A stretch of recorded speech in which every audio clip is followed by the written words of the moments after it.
क्या Masara verse the strongest anime verse है या नहीं, चलिए जानते हैं। तो हेलो दोस्तों, कैसे हैं आप सब। आई होप कि आप सब बढ़िया होंगे। मैं हूं आपका होस्ट एंड शिव, जो आपका एक बार फिर से स्वागत करता है।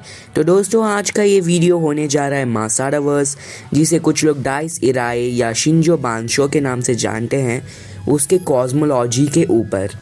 एंड ट्रस्ट मी, ये one of the most overpowered versus है इन फिक्शन। एंड ये वीडियो बहुत ज़्यादा एंटरटेनिंग होने वाला है, इसलिए को लाइक करके अपने फ्रेंड्स के साथ शेयर कर देना। चैनल पे पहली बार आए हो तो ऐसे ही अमेजिंग वीडियोस देखने के लिए चैनल को सब्सक्राइब कर बेल आइकन को ऑल पे सेट कर देना।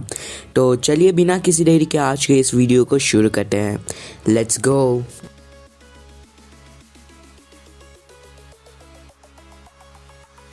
Starting off with the universes of Masara verse.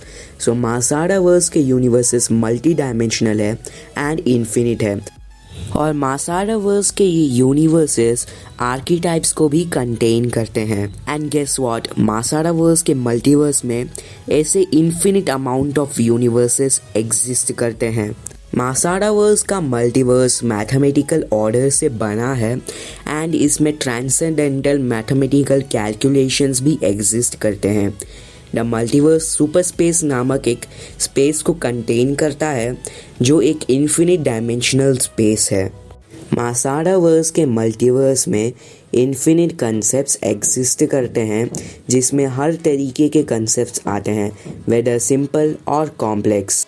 In fact मासारा verse के इस इन्फिनिट कंसेप्ट्स में रिलीजियस कंसेप्ट्स भी आते हैं। ऑल्सो मासारा वर्स के अंदर हर तरीके के डुअलिस्टिक कंसेप्ट्स एग्जिस्ट करते हैं। Every duality, contradiction, everything exist करता है, जैसे the concept of space and time, क्योंकि अल्टीमेटली स्पेस टाइम भी एक डुअलिटी ही है। एंड ये infinite concepts high dimensional concepts है, यानी ये कंसेप्ट्स प्रीवियस कंसेप्ट्स को ट्रांसेंड हैं, जो एक आउटरवर्सल प्लस हायरार्की बनाता है। और ये मासारा वर्स के मल्टीवर्स को एक कॉन्क्रीट आउटरवर्सल स्केलिंग देना चाहिए। And to provide further context to the outerversal scaling of the multiverse, Yako Madara with a colourless Taikyoku value of 224 dimensions को क्रिएट करने के केपेबल था। And yes, they are space time dimensions. And since the value of colorless Teikyoku can extend up to infinite, and with each value being greater than the previous value, हम ये conclude कर सकते हैं कि colorless Teikyoku with a value of infinite dimensions को बनाने के capable हो, जो एक हाई हाइपरवर्सल फीट है। बट मैं यहाँ पर colorless Teikyoku की बात क्यों कर रहा हूँ? बिकॉज याको मादारा ने कहा था कि नो मैटर कि या कलरलेस टेक्योकू का वैल्यू जितना भी हो, it will always be below the phenomenons. अब ये फेनोमेनन्स क्या है? वेल, फेनोमेनन्स एंड कंसेप्ट्स दोनों ही सेम है। द कंसेप्ट ऑफ डार्कनेस को भी एक फेनोमेनन बताया गया था, and this provides further context to the universal scaling of the concepts of the multiverse. Now moving on, we have the laws. The laws the infinite concepts को govern करते हैं और उसके beyond exist करते हैं. There are infinite such laws in the multiverse. These infinite laws previous laws को transcend करने चाहिए. The creation of a law and the destruction of a law means transcending the previous law, जो एक outerversal plus structure बनाता है. Moving on, we have the singularity. The singularity एक टेर है in reality.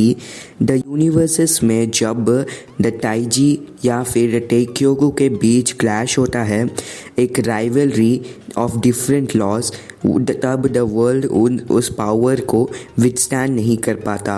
उनके प्रेशर के कारण उस यूनिवर्स में एक होल क्रिएट होता है। सच अ प्लेस को द सिंगुलैरिटी कहते हैं। द सिंगुलैरिटी एक लेयर है जो तुम्हें द थ्रोन तक कनेक्ट करता है।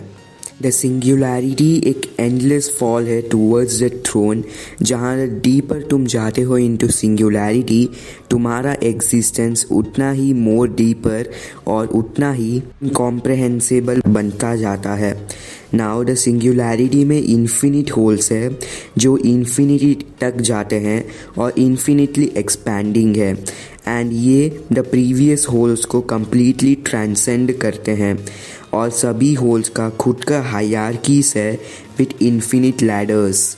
And the first hole of singularity already inaccessible है to the users of Beria, जो द मल्टीवर्स के लॉस के बियॉन्ड है, जो सिंगुलैरिटी के फर्स्ट होल को हाई 1A बनाता है या high outerversal, and singularity in its entirety को हाई आउटरवर्सल प्लस स्ट्रक्चर बनाता है। सिंगुलैरिटी के बाद हमारे पास है द थ्रोन, जो एक स्ट्रक्चर है जो द ओरिजिन है of everything in Masada verse. ये the highest plane of existence है and the ultimate transcendence. No matter the singularity जितना ही बढ़ जाए, वो द थ्रोन से हमेशा छोटा ही रहेगा। That is the throne singularity के लिए इनएक्सेसिबल है, जो द थ्रोन को हाई आउटरवर्सल का रैंकिंग देना चाहिए। नेक्स्ट है द टेक्योकू, जो द ओरिजिन है of everything and of every phenomenon. ये द ओरिजिन है of yin and yang, the conceptual dualities, and Taikyoku users conceptual dualities को कंट्रोल कर सकते हैं। द टेक्योकू यूजर्स अपने बिलो सभी चीज़ों को ट्रांसेंड करते हैं, जिसमें singularity, throne, infinite concepts, laws सभी आते हैं, और ये उन सभी चीज़ों को as a mere canvas view करते हैं जिसके ऊपर वो पेंट कर सकते हैं। The difference between Teikyoku is stated to be the difference between a higher and lower dimension। इन दोनों के वैल्यू के बीच का डिफरेंस रियलिटी फिक्शन ट्रांसेंडेंस है। एज हमें बताया गया था कि नो मैटर द फायर जितना ही रियल दिखे, वो कभी द पिक्चर को बर्न नहीं कर सकता, जो एक रियलिटी फिक्शन ट्रांसेंडेंस का इंडिकेशन है। And a god with a higher Teikyoku value can paint over the god with a lower Teikyoku value, which also indicates an higher existence for a god of higher Teikyoku value। Arjun the strongest hardware God के पास immeasurable या infinite टेक्योकू value है, जो हमें Masada verse के लिए एक 1S एक्स्ट्रावर्सल ranking देनी चाहिए। और इसी के साथ हमारा मासाडा वर्स का कॉस्मोलॉजी का वीडियो यहीं पे ख़त्म होता है। तो क्या मासाडा वर्स सच में द स्ट्रॉन्गेस्ट वर्स है?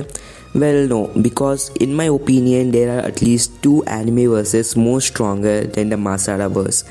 एंड वो कौन कौन से, ये जानने के लिए चैनल को सब्सक्राइब करके बेल आइकन को ऑल पे सेट कर देना, क्योंकि उनके कॉस्मोलॉजिकल वीडियोस भी जल्दी आने ही वाले हैं। वीडियो अच्छा लगे तो लाइक करके इस वीडियो को अपने फ्रेंड्स के साथ शेयर कर देना।